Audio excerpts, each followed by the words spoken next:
ಸಾಲು ಸಾಲು ಸೋಲುಗಳನ್ನು ಕಂಡ ಟಾಲಿವುಡ್‌ನ ರೆಬೆಲ್ ಸ್ಟಾರ್ ಪ್ರಭಾಸ್‌ಗೆ ಮತ್ತೆ ಗೆಲುವಿನ ಲಯ ತೋರಿಸಿದ್ದು ಸಲಾರ್ ಚಿತ್ರ.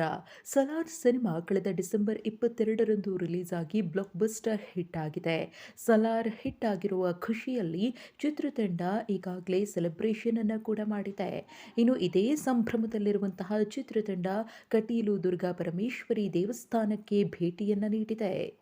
ಸಲಾರ್ ಸಕ್ಸಸ್ ಬೆನ್ನಲ್ಲೇ ಪ್ರಭಾಸ್ ಅಂಡ್ ಟೀಮ್ ದಕ್ಷಿಣ ಕನ್ನಡ ಜಿಲ್ಲೆಯ ಸುಪ್ರಸಿದ್ಧ ಕಟೀಲು ದುರ್ಗಾ ಪರಮೇಶ್ವರಿ ದೇವಸ್ಥಾನಕ್ಕೆ ಭೇಟಿ ನೀಡಿ ವಿಶೇಷ ಪೂಜೆ ಪುನಸ್ಕಾರವನ್ನು ಸಲ್ಲಿಸಿದ್ದಾರೆ. ದೇವಸ್ಥಾನದಲ್ಲಿ ಕೆಲ ಹೊತ್ತು ಪ್ರಭಾಸ್ ಅವರು ಪ್ರಾರ್ಥನೆಯನ್ನ ಮಾಡಿದ್ದಾರೆ.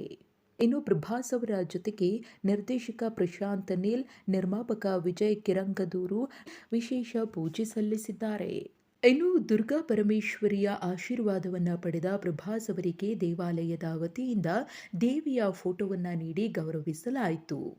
ಹಾಗೆಯೇ Salaar cinema blockbuster hit ಆದಂತೆ ಮುಂದಿನ ಚಿತ್ರಗಳು ಕೂಡ ಪ್ರಭಾಸ್ ಅವರಿಗೆ ಗೆಲುವನ್ನ ತಂದುಕೊಡ್ಲಿ ಅಂತ ಅಭಿಮಾನಿಗಳು ಕೂಡ ಆಶಿಸ್ತಿದ್ದಾರೆ.